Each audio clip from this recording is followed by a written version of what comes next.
Welcome to the Quit Vaping podcast, the podcast designed to make you a non-listener. In this show, I'm not going to scare you away from a life of vaping. What I am going to do is show you just how good your life can be without it. Thank you so much for listening and enjoy the show. Welcome to the Quit Vaping podcast, Tommy. So if you want to introduce yourself today and say whatever you think is relevant to my people. Yeah, for sure. Thanks for having me, Andrew.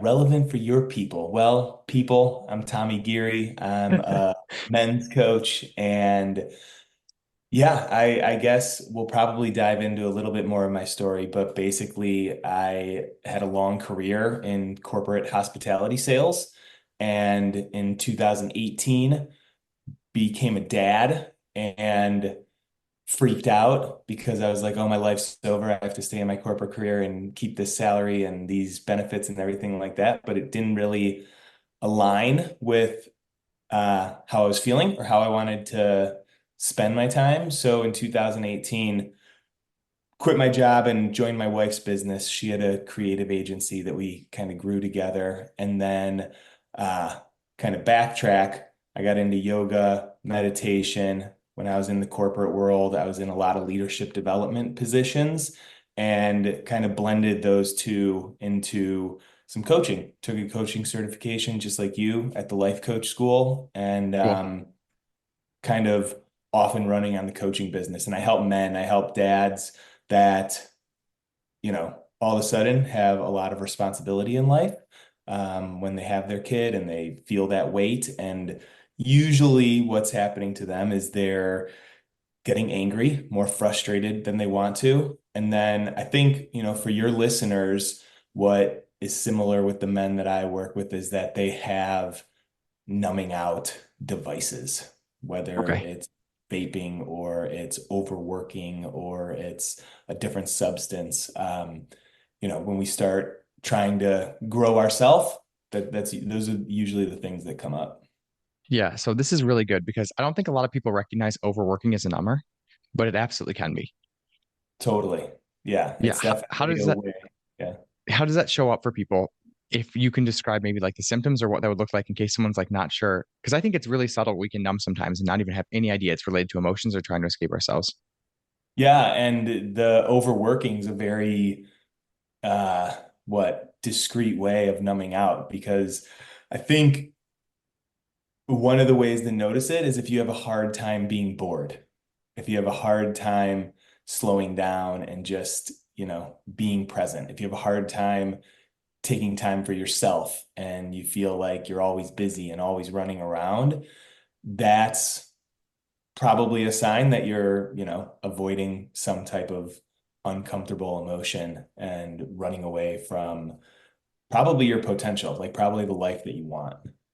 Yeah. So me and Tommy both certified the life coach school. So we do causal coaching. So you guys have heard me talk about causal coaching before, and that's like getting to the root issue. I'm Italian, so I'm talking with my hands, sorry. But it's like the root issue. So we talk about how thoughts are the problem in your life, pretty much, or it's always the problem, creates your emotions, drive your actions. So in terms of relationships with guys, like how do you frame that into teaching them?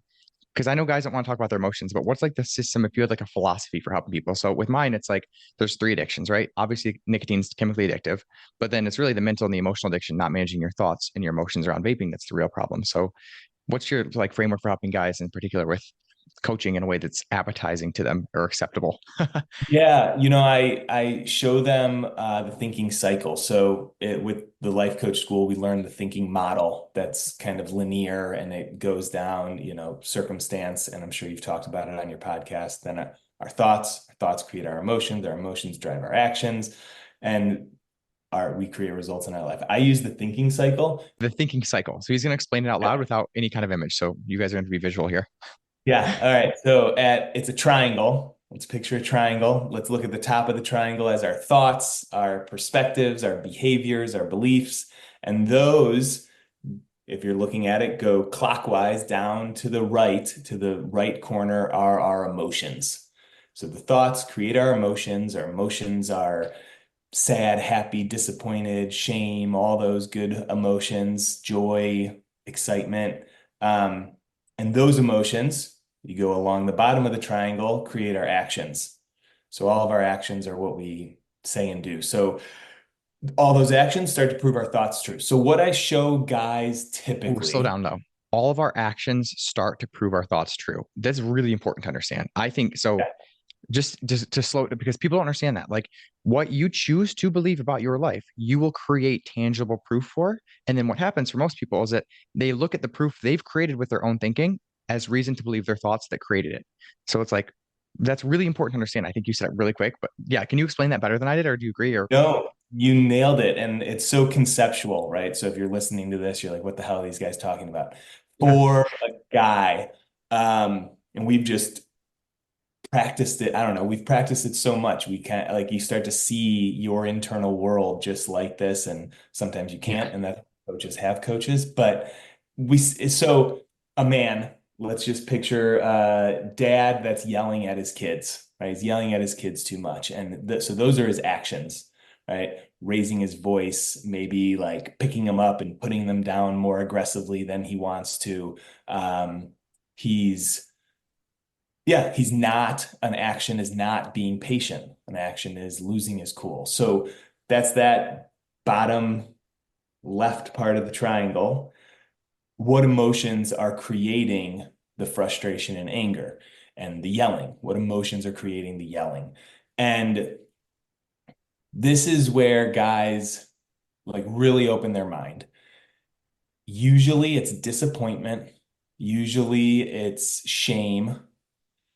And usually those emotions are emotions they are like, oh, I didn't even like, I don't feel those. I don't look at those emotions. And what causes those emotions are the thoughts. And the thoughts are usually, I'm not doing a good job. I wish I was doing better. I should be trying harder.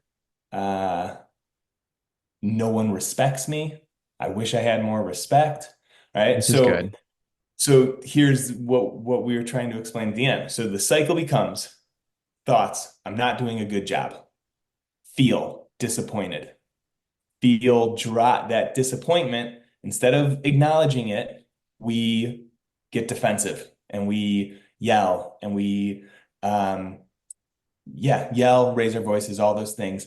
And all of those actions create that thought that we're not doing a good job, Yeah, it proves it, right? right? Yeah, it proves it. And then it becomes a cycle because we're, like It's you so good. said, Yeah. yeah. And people don't realize that this is happening. I mean, every single day that I coach my clients, it's like, and this happens with women a lot. I don't know, I've coached a lot of women that are parents, moms are drawn to me. And like the thought they always have, this is a very common thought for moms, is I'm not a good mom. And then what happens is they show up and they're in shame for themselves because they're believing this thought that isn't true. And then they show up in shame and then they mother their kids from the emotion of shame. It's like, how do you show up from shame? Well, I discipline my kids kind of angrily. I give them the cold shoulder. I don't talk to them. I don't open up to them. It's like, well, what's a bad mom do? Well, I discipline my kids badly. I don't open up to them. I'm not being open. It's like you're literally thinking your way into being a bad mom just because you haven't looked at this thought that isn't necessarily true. And that's the cycle That's for a it's just crazy. It's crazy, right? Same thing with vaping, right? that's I a can't quit great yeah, go on. addictive personality. It's always going to lead to you not being able to quit vaping, not because of anything genetic, just because what you're choosing to think in the situation. Yeah, I like what you said about the moms there, and their shame turns into their parenting because same thing for dads, right? Disappointment. I'm not being a good dad. They feel Hmm. disappointed, and now they're telling their kids how they suck and how they should be listening more Yeah, and how they're not it's doing it right. And you're it's always a starting to fun shame kids. when you look at a thought like that. It's always so fun to coach on it because it's like if you ask the dad a question, like before we look into this model, right, this thought model, what does it look like for you by your own definition to be a bad dad or not a good dad? And if you write all those things out, you'll see that they're doing the exact thing to a T every single time that they are defining being a bad dad as. It's like it's Yeah, crazy. And it's like always an awakening moment for someone. It's like you are literally showing up the exact same way you're scared about trying to not show up because you're thinking you're going to. right. And so so I'll whiteboard this out for a guy and he'll see that and he's like, yeah, that's me. You nailed it. All right. And yeah, you see, and then then you build that awareness and I don't really know how we got into this, but yeah, you go from there, right? All of a sudden like, yep, you nailed it. That's what I do. That's my cycle. Tell me how the hell I break this cycle. Yeah, it's awareness first. But I mean, I know when we were first trying to figure out like what are we gonna talk about on this podcast, I'm like, it's just gonna happen, and it's perfect because this literally, you guys can take this concept he just taught you about thinking, the thinking. I'm gonna say triangle, Cycle. The thought, thinking thought, triangle. Yeah. emotion, action, and just bring it right, put it right on vaping. Whatever thought you're choosing to think right now about vaping, it's the exact same thing. I promise you, over and over again. And if you can get a hold over that and understand it and bring awareness to it, you can change it. And then you go from someone who's an addictive personality or whatever, someone who couldn't vape in the past, to someone who thinks they can and then they do. It's really, really that simple. I mean, like I grew up for 10 years smoking cigarettes and I just assumed that I had an addictive personality. And then I looked at that thought. I'm like, what's it even mean to have an addictive personality? Right. It's like, well, I have a bunch of vices. Yeah, because you have an emotional problem underlying all of them. There's nothing to do with the vice itself. Yeah. And so, I mean, for if you're a vapor and you're wanting to quit, right before you put that vape in your mouth, just fucking stop and don't do anything. Yeah. And everything that you're feeling in that moment, everything that you're thinking in that moment is what's preventing you from quitting the whole time. Yeah. So I have a question for you because you work with guys. I'm assuming they're like straight guys who are kind of emotionally averse most of the time. Is that right? Yeah. Gay guys are bad, by the way. Gay guys are, I almost think, worse than straight men about talking about their emotions because they think that they're good at it, but they're not. So they're like arrogant. But anyways, how do you open up the conversation for someone who has no idea what they're feeling, has no idea? Like they kind of conceptually understand, like, okay, I guess this anger I can pinpoint, but like disappointment, shame, like I have no idea. How do you open up that conversation and help them understand that, not just logically, but also in their bodies? Because I find that my vapors, whenever I get one-on-one clients with vaping, the problem is always that they're just not connected to their bodies. It's always an emotional problem when they're really struggling because everyone gets the thought work. You're like, yeah, that logically, but like actually applying it, you have to understand the emotions. So Yeah. I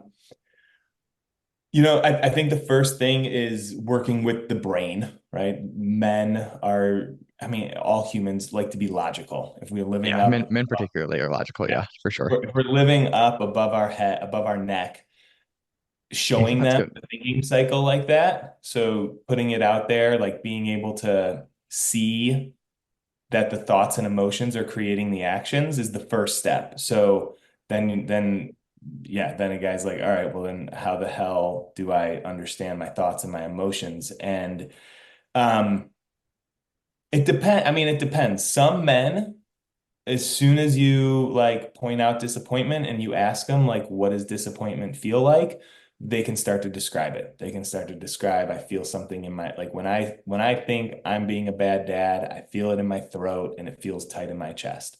They can feel it right away. Sometimes we'll start with the anger and one of the things I'll do is like this short visualization where we take a few breaths, close our eyes, and I talk through different scenarios. And it could be fictional or it could be a scenario we just talked about. And it's just like notice what happens. And we feel emotions very similarly. So I think I can speak to, like, I can um, model it sometimes, right? Like, oh, I asked, um, I asked my kid to brush his teeth. He didn't brush his teeth. I asked again. He didn't brush his teeth. I asked it, and it's like, okay, my hands are starting to get tight. My body temperature's going up. My jaw is tight. That's feeling. So uh I have a bunch of different like somatic practices that I kind of like mix in. And Right. that's the cool thing about coaching. Like we've got these tools and I think of it as like a quiver of arrows. Like, all right, I'm going to learn about this person. I'm going to reflect. I'm going to try this quiver or I'm going to try this arrow. Not really landing, not doing anything. Let me try this arrow and checking in with the client. So I don't know if that answers the question exactly. Did. And I think it was a good point too. Like, if you guys aren't sure what emotions you're feeling, you can actually just try to imagine a scenario in your head that you think would create that specific emotion. And like, your thought will create the emotion. It's kind of crazy. Like, we're like the only animal that exists that can literally create emotions on purpose, like by literally using it's your prefrontal cortex, right? I call it the human brain. It's like the one that can think about the future, the past. It was what makes us human and why dogs don't have like houses built, and savings accounts. It's kind of crazy. So you can literally think up any scenario that you think would create that emotion and see what it feels like in your body. So if you're extremely disconnected from your body, you have no idea why you're vaping. Like I just had no idea. Just it's I black out, I wake up, it's in my hand. I had no idea. Like try to do that and just try to intentionally bring anger into your body, shame, and like just notice. It's like I always say emotional work isn't mystical. It really isn't. You're just so disconnected from your body because you haven't practiced it. You've practiced disconnecting. Now you just have to re-practice connecting. The more you do it, the easier it becomes. There's nothing woo-woo about it. Literally, like it's a literal chemical, chemical reaction in your body. So And, one of the things a thought that'll prevent someone from feeling an emotion is I'm not very emotional. Everyone's always told me I'm not very emotional. I'm stoic. My wife it's says good. I have no emotions. It's like, oh, well, if you're going to adapt that belief system, it's going to be freaking hard to identify emotions in your body. So I think one other thing, because men are logical, is like emotional vocabulary. So sometimes it's like, how you doing, man? Good, not good. Like those are the Yeah, extent of yeah, the vocabulary. And I do have like a feelings wheel that I'll pull up. Love my color coded feelings wheel. And so, if I ask a guy, what does he feel when he's thinking like my whatever, if whatever thought he's thinking, what are you feeling? And he's stuck, I'll pull up the feeling wheel and be like, hey, take a look at this. Like what comes up? And that always helps. yeah. I want to call it the wheel. I don't know why the ADD brain Wheel. just gone.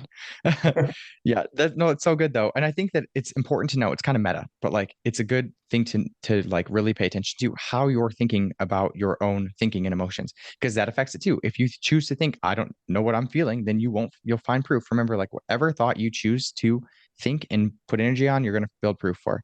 So I want to talk to you about anger too because like a lot of people when they quit vaping, they get irritable, angry. And what are your thoughts on anger as an emotion?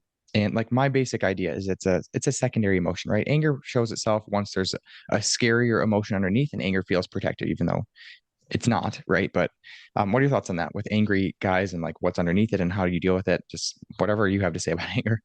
Yeah. I start with like anger isn't a problem.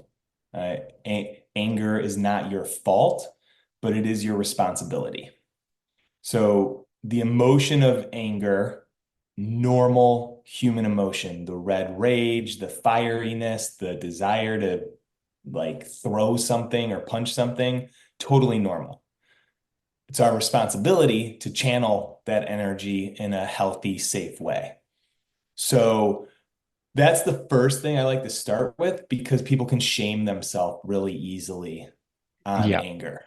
This is Um, important to really, before you move on to, it's really important not to add shame on top of other situations, whatever it is. But the first thing you have to, I mean, I'm sure this is with your guys too, to grow, the first thing you have to do is release the shame because the shame is stopping you from actually looking at what's going on for yourself. I say it to everyone. It's like I've had, clients who I coach and it's like, I'm so bad. I shouldn't be vaping. It's like, if you continue to think that, you're going to vape the rest of your life. You're going to have no control because you're not even vaping to vape. You're vaping to avoid yourself and the shame that you're putting on yourself. So just yeah. important to note that. Really good point. Yeah, I mean, as a coach, when someone comes and they're trying to stop yelling or they're trying to stop vaping and they're like, "Hey, I blew up at my kids last week," or I grabbed the pen and are they called pens? Or like I just grabbed You the know what? vape. I'm too old for this shit. I'm 30 years old. There's like, I don't even know. The Benjamin, what I'm all the millennials are too old. I say grab the pen because I think of vaping weed, but yeah, I don't know. So we look back at something that happened a few days ago, and just like you said, you check in like, all right, so what do you think about what you did? And sometimes there's some shame there, like I messed up, I screwed up. Sometimes it's like it's gonna happen sometimes. I just kind of want to figure out why I did it. Okay, cool, no shame. Let's dive into what was going on in that scenario. It's got to be like a clean recap, not a recap where you're already beating yourself up, like you said. It does. And just to throw into like most people's problems is that they've learned how to shame themselves because they think there's something wrong with them. And that's with any problem. I mean, I used to overeat and I just hated myself so much that I was never ever going to look at the actual problem. It's like I had to drop the shameful thoughts on top of already not feeling good. So just really, really important first step for anybody trying to change their behavior. And these things are so subconscious. We Yeah. operate out of the subconscious. I think it's like 90% of the time. It might even be Yeah. higher than 90% of the time. And we have a lot of negative thinking about ourselves. I mean, when you said the food thing, that's so alive in my life and something I constantly have to like, oh, I look in the mirror and I've put on a couple pounds and in my head I'm like, you suck, man. Look how fat you are, da da da da da. And Yeah. it's It's it's never interesting. helped. It doesn't help, but it's interesting. The more that I do this work, the more that the narrative changes automatically. Like I look at myself in the mirror now, it's like, you look good. And also, if you've been eating, it's like, why do you think you're eating more? It's like such a curious based question, not like a you fat piece of shit, loser, you're fat and you have body odor. I don't know if you've ever Yeah. seen School of Rock, but it's just it'll Uh, change because it is subconscious. And I think so many people are trained to be negative because they've had like this work's relatively new. You know what I mean? I'm teaching my mom this work right now. She grew up in a household where like you don't have feelings, you are there's something wrong with you and there's scarcity and you're broken. And that's like the narrative she's had her whole life. So like of course we have this work to do on ourselves, you know? and just back to School of Rock, it's our favorite movie in the house right now. My 6-year-old I'm loves so it. happy to hear that. Right now we do the let's rock today That's handshake. great. That um yes, and so One sec. Can we just make a comment? I would have never quoted that movie, but just like I've been on this I've been getting like more spiritually like attuned with like all the signs, everything, and like I'm just compelled to say the School of Rock reference right now. So that's so cool. I'm, I'm just like I'm not gonna let that fly. Like that is not a coincidence. I found out the other day the word coincidence actually comes from Latin. It means to coincide, and it's when two perfect things meet together. So there's nothing coincidental about the word coincidence. I found. So just, anyways, woo woo. Had to mention it. Go on, School of Rock. I apologize.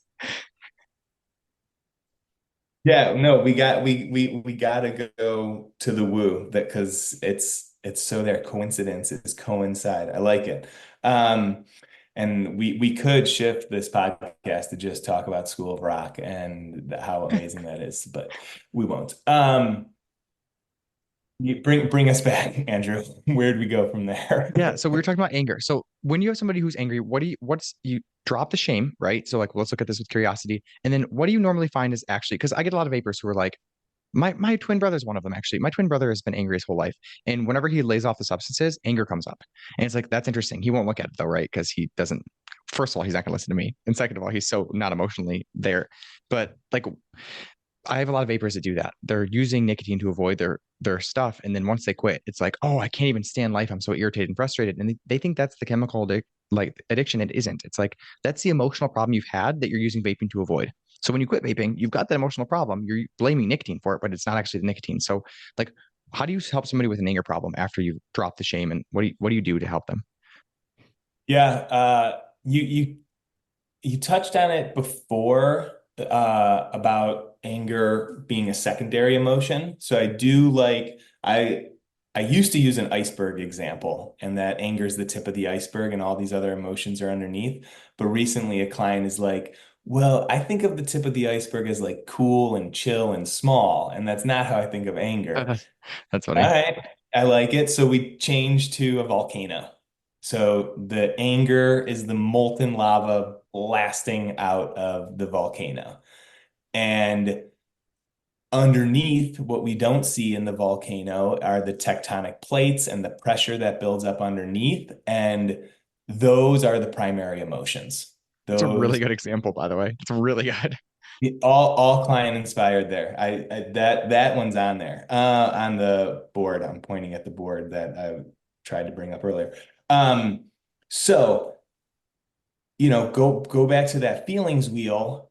If you were looking at a feelings wheel, like the core is happy, sad, disappointment, fear. Yeah, let's just say those four. And we believe that we should be happy.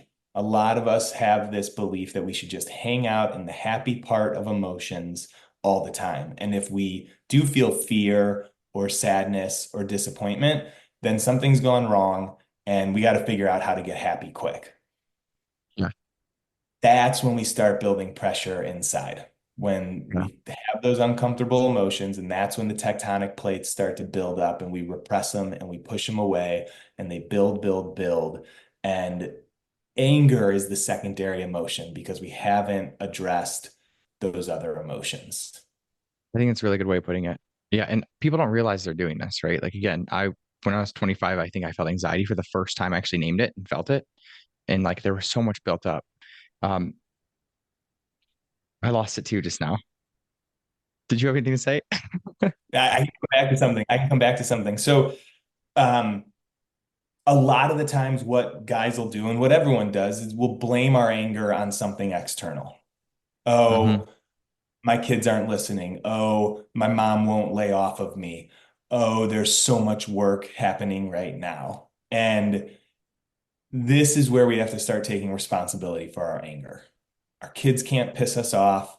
Like the world politics can't piss us off. We're creating that angst inside of us because not, we're deciding to shut down and not be self-aware to what's happening inside. Yeah, so this is an important point too. I think the biggest fundamental shift you have to make to do this work is taking full responsibility for your emotion and not blaming on anything external. Because like, what are you going to do if wife or kid makes you angry and anger is an emotion where you freak out and panic and act like a horrible father? Then you're screwed. You have to divorce wife and leave kid on the doorstep of somebody else's house. Yeah. And that happens. That happens, and the anger's still there. And you're like, oh Mhm. shit, it wasn't them, it was me. Yeah, isn't that interesting? It's like you have to take responsibility for your emotion. First of all, admit that you have emotions, acknowledge that, and then take responsibility over them. I think one of the biggest lies that we're told in our society, just go back because I remember what I wanted to say. One of the biggest lies that creates addiction is that we should be happy all the time. And I just want to touch on that. Like, that's such a big problem because you can't be happy all the time. And the only way you can try to emulate that in this world is with avoiding your emotions that don't feel good. And you do that with numbing. So just wanted to touch on that. I think it's important. Do you have anything to add with that? No, it's the numbing. If we do have that belief that we should be happy all the time, or some version of it that, we should always think positively and we should always be feeling good, we're going to turn to vaping. We're going to turn to those quick fix substances that make us feel good in the moment, but usually we're ashamed about afterwards, or usually it's not something that we actually want to be doing. And I was kind of in playing with this term toxic positivity Okay. because I've seen it in a couple guys where it's like I've always been a really positive person, and I've always looked on the bright side of things. And then when life's responsibilities start piling up for a parent, like it's not you try to talk your brain into positive thinking, but your body's like, no, like there's some like I'm freaking scared that all this is going to fall apart at any second, I think that's and you're important. trying I to think it's paint important. a good picture out of this. I've been doing that with my business lately, and I got coaching on it. My coach is like, what in the last 90 days, he's like, one of the biggest shifts I've seen is that you're not telling me that everything's good anymore. You're like acknowledging there's a lot of things in your life that you don't like, that you're not happy with. And if people listen to this podcast, I'm sure that they would agree. Like, I'm always, oh, it's perfect, it's beautiful, everything. And I don't talk about the bad. And I don't mean to do that on purpose. I just try to be positive. So when you start understanding that your thoughts are your responsibility, that doesn't mean you have to think positive ones all the time. It just means that they're your responsibility. And no matter what the emotion is, whether it's good or bad, it feels so much better to take agency over you creating it rather than not. So like this isn't, I think a lot of people think coaching is toxic positivity. It's like, I actually think it's the complete opposite. It's like, no, we're going to dive into the emotions that you aren't dealing with. And that's why this is going to cure your addiction, right? It's like, it's complete opposite of toxic positivity. It's understanding that life can't be positive. We're undoing the toxic positivity that we've been sold in all the bullshit marketing around nicotine and alcohol. I mean, look at, I think Coca-Cola is like the most famously obvious over version of this is like, smile, have a Coke. You're not happy, have a Coke, have sugar, you know? So it's just really important to talk about that because that belief system creates every addiction that we have in our society. And I think there's a balance to all this. And I think the balance comes with self-awareness, right? Am I Yeah. drinking this Coke to feel better, or am I drinking this Coke because it's a hot day and I'm having a hot dog and I like a Coke with a hot dog? And Yeah, like, even if you are drinking it to feel better, that's okay. Just make sure it's not creating like my definition. I'm very open about this. Like I still vape sometimes. My brother has a vape. I hit it once in a while. Not a big deal. You know what I mean? My definition on a substance or a problem is like, is it creating results you don't want that you feel like you aren't in control over creating? That's pretty much it. If you're Yeah. good, it's creating results. It aligns with you. You're not feeling shame, dread, any negative emotions creating that you feel like it's ruining the relationship with yourself or other people. Do the substance, whatever. It's all good. Even if you're doing it to avoid your emotions, sometimes I think that's okay. But feeling out of control and not having awareness over that, that's what becomes the issue. And it's like, Yeah.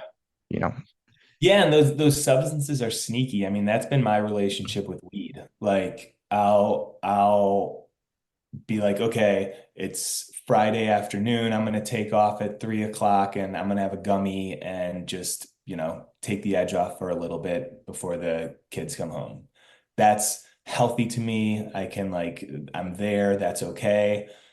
If I'm gonna like have some just like, I don't know, there's times when it's appropriate, but it'll get sneaky on me. And then all of a sudden it's Thursday at 5 o'clock, and I'm like, oh, tomorrow's Friday. It's a chill day. I'm just gonna pop a gummy. And then an hour later, I'm hanging out with my kids, and it's a school night, and we're trying to do bath, and all of a sudden I'm irritable because I'm stoned, and I'm like, why the heck did I eat that gummy? And it's yeah. like, oh, it's because I was avoiding my stress from earlier, and so sometimes it helps relieve stress, but it's got like you were saying, like, are my results the results that I want. And that's the relationship. A relationship's never stagnant. It's always changing. Yeah, and when you can just do that with so much neutrality, like I think people, when I first quit vaping, I went 2.5 years no nicotine. I'm like, nope, not gonna touch it. It doesn't fit my life. And as I've done this, like this is all I eat, breathe, and sleep this work all the time. So I've been focusing a lot on nicotine, and I'm like, I don't think it's a bad thing. I think you can have a casual relationship. So I started like hitting a vape every once in a while. I'm like, I'm gonna do this and try it. And then I realized like it's not even about not touching the substance. It's about having a healthy relationship and again controlling it. And there's still times in my life where like yesterday I hit my brother's vape. I'm like, whoa, what drove that? You know what I mean? And I went back, I'm like, holy crap, I was stressed out thinking about this thing I had to do with my business. I'm like, oh, wow, that's interesting. Right. But with that said, after doing this work, like a substance is never, ever, ever going to have the same grip it had over you when you don't know that your thoughts and emotions are optional and you can manage them. Like it's so weird because like they all have these stats, like nicotine's the most addictive thing, like heroin. And like, I'm sure that that's chemically right to an extent, but it has no grip on my life anymore. It's so strange. And it's like, I love that I can embody that version of this work. I think when people first quit, and learn it. It's good to have abstinence completely so they can get their stuff straightened out. But I just think it's interesting that it's not even about the substance, right? It's never about the substance. Whenever people think it's the chemical or whatever, it's very interesting to see. So Yeah. it's good that you said that with the weed And so thing. I this think people has look at me like go thinking ahead. about, yeah, this hasn't like when you just said that like there's nicotine is just as addicting as heroin, and the that's so fear-based Yeah, that all that does is like instill this thought that, oh, it's hard to quit. Of that's why I course don't it's hard. teach it like that. So super addictive. And um, I don't know, that just made me think of that. No, it's good. That's why I try really, really carefully not to install beliefs into people's heads that make it harder for them to quit. I want them to be aware. So like I'm just very careful with how I talk about it, but I'm living proof. Like I have no pull over nicotine right now in my life, and there's a vape in the house. And that did not Yeah. used to be my story. I used to be like, I literally signed a blood pact one year with my twin brother, and I was like, I remember I was sitting in my bed just like in anguish, trying not to buy a vape. And now there's a vape 10 feet from me, and it's like, no big deal, man. You know what Well, I mean? I mean, if I can ask, what when you're sitting in bed, like, I want to vape, I want to vape, I want to vape. What was the emotion that you were trying to It was avoid? I look I Thoughts? look back, I think it was I if I have to look back at it too. At the time my life was not going how I wanted it to. I was at a job I hated. I didn't know what I wanted to with my life. I didn't like my body. I didn't even have the model back then. So I didn't know that my thoughts were optional. So I don't even know what the emotions were. I wasn't even aware of Yeah. emotions back then. All I know is that like vaping, I needed to vape. I was someone who needed to vape because I didn't know the underlying issues. Like it genuinely wasn't an option to me. Like I would go on vacation. I would quit for a couple days in northern Michigan, up in the mid. There was no vape shops back in like 2016, 17. So I would quit on vacation. I'd go a couple hours, maybe like a day. I'd end up smoking my dad's cigarettes, and then I would drive 2 hours south to go get a vape and come back to it. Ruined vacations, right? But it wasn't even an option in my mind. I would like literally hide in the bathroom at work. Like I don't know what the emotions were back then, but I know they were uncomfortable and I had no idea what I was experiencing. And the only way to experience those emotions was to avoid them. This is like, it's Yeah. just crazy now that I look back and I'm like, everything makes so much sense. And just no substance has a pull over me. And if I get to the place like you, where it's like I did take something and or do something where I'm like, I don't know what if that was the best result for me, I can look back and pretty much pinpoint exactly what happened now. It's Yep. usually to my big two are anxiety and boredom. Boredom, not so much anymore, but I'm a pretty anxious person. I'm just high strung. I think I've been diagnosed with ADHD.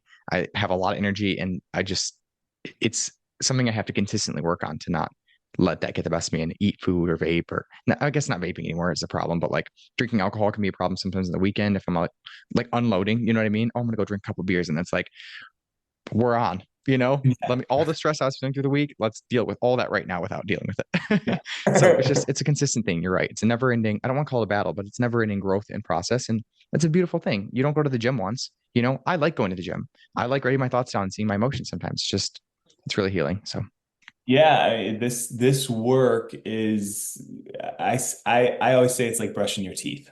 And now as adults, most adults are pretty damn good at brushing their teeth every day. They do it in the morning, they do it at night. But to get a person to start brushing their teeth, uh, there's a little bit of a hurdle. And I think that's why coaching is really awesome for people because that's what it is. It is brushing your mind, it's brushing your emotions and your awareness. And um, yeah, some people will do it kicking and screaming and say that they won't, but if you ignore them, they're gonna show up in different types of dirty behavior. yeah. If anyone's listening here and you're thinking about getting coaching from whoever, I don't care. Like I'm very impartial. Get a life coach who's like thought based. I think that's important to get someone who understands thought work. But like if you want to improve your life, it's one of the best ways. I've never found anything that's better. Honestly, that's why I'm doing this in my life. Like I went into therapy, I was going to become a therapist, and like this shit is amazing. And I still get coached. I just got coached yesterday. My coach is like helping me process an emotion that I didn't want to process, and figure out the thought that I have the belief system that's keeping me from making money in my business the way that I want to. So it just if you want to have a big life and you don't see the value in coaching, I think there's something wrong with your values and your priorities. I really believe that. That's why I'm gung ho on it. And this isn't a sales pitch for either me or Tommy, but like go and talk to someone about your shit because I promise you there's patterns there and thought patterns you're not aware of that are creating results you don't want. That's just how it's going. That's why you have the results you don't want. So No, I like the bluntness of that message that, and I mean, call it a coach, get a therapist, like whatever, but it's the thought work. And I'll just throw on there like the somatic work. I think somatic is body. I don't know if it's Latin, but yeah, yeah, something somatic like that. Latin. Yeah, so your body. And some coaches are just um based in their somatic practices. And that's thoughts, emotions, they tie so closely together and sometimes they ping pong back and forth so quickly that if you're in your head way too much and you're trying to think your way out of every freaking situation and you tell yourself you're really good at it and you're really logical and no one else understands, That's good. then like you got to go to the emotional level and slow down, right? Just to really get out of your brain and into your body. And that's where your wisdom lies. Like all of our wisdom lies in our heart, in our gut. That's why, that's why like you have a gut reaction. And that's why like you can feel a broken heart. Like there is communication there in the body to listen to. And I've played with this before, like what comes first, a thought or an emotion? And I think sometimes they happen really, really quickly, but I do without like getting into the weeds to keep it simple for somebody. I like the thinking cycle or the model to start with the thoughts.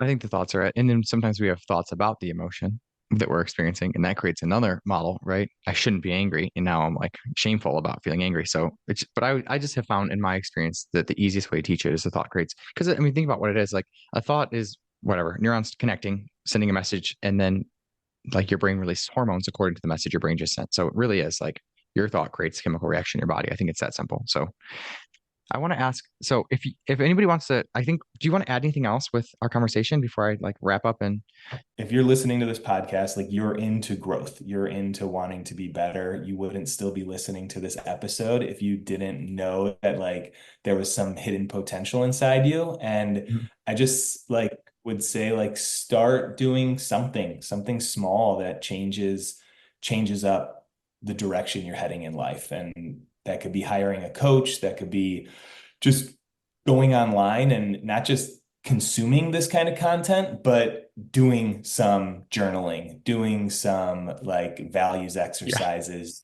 goal setting, dreaming big, put pen to paper, and um, shit starts happening in your life. Yeah. It really does. And if you've been at the seriously, you guys, it's like episode 64 on this podcast. I was gonna quit after a year because I'm like, that's enough. Like, if somebody needs to, they can just get the fucking program with so much love. It's enough. But like, if you're on episode 63 or you've been listening to this for a while and your life isn't changing, go sign up for coaching with me. Go get the Escape the Vape program. Go sign up with coaching for someone else. Like, you need to apply this information. So, final thing here, I'm gonna put your links in the show notes. But like, if somebody wanted to work with you, what would you be doing? Do you have group coaching, one-on-one? What do you help people with in general? Do you have a package? Just whatever you want to say about what you offer. Yeah, so I work with dads. I work with successful dads on productivity, fatherhood, and executive skills. So the ways that I'm working with guys, one-on-one coaching is kind of my bread and butter. I also do in-person events. So just got done. I call them Durable Dad Days. My podcast is called The Durable Dad. So that's the place to start by understanding who I am, how I coach, who the possibilities when you work with me. But keep an eye out for the retreats coming up. I just wrapped one up in Chicago and they've really been uh, awesome, like badass. Getting men together to do this kind of personal development, having that growth mindset, I've found has been awesome. So the one-on-one coaching is very transformative. And what I'm fired up about right now are these in-person retreats. And I'm doing one in Northwest Ohio soon. So depending on when you're listening to this, just go to the website and check it out. If you are finally ready to put this vaping struggle behind you, I'd like to invite you to join the Escape the Vape program. This podcast is such a helpful resource, but if you find yourself listening week after week but not really implementing what you're learning here, the Escape the Vape program will help you take these life-changing tools and apply them to your specific vaping goals so you can finally take control back and keep it for a lifetime. It's not just another quick fix that'll last a couple months. It's a transformation that will change your relationship with nicotine for the rest of your life from the inside out. All you have to do is click the link in the show notes, sign up, and follow the freedom game plan you'll find inside that will walk you through step by step from vaping to freedom on your own time. I'm so confident this will work for you that I even offer a 30-day money-back guarantee for any reason. I really hope to see you inside the program so you can apply the 3 addiction framework and put your vape struggle behind you for good. Thanks for listening. I'll see you next week.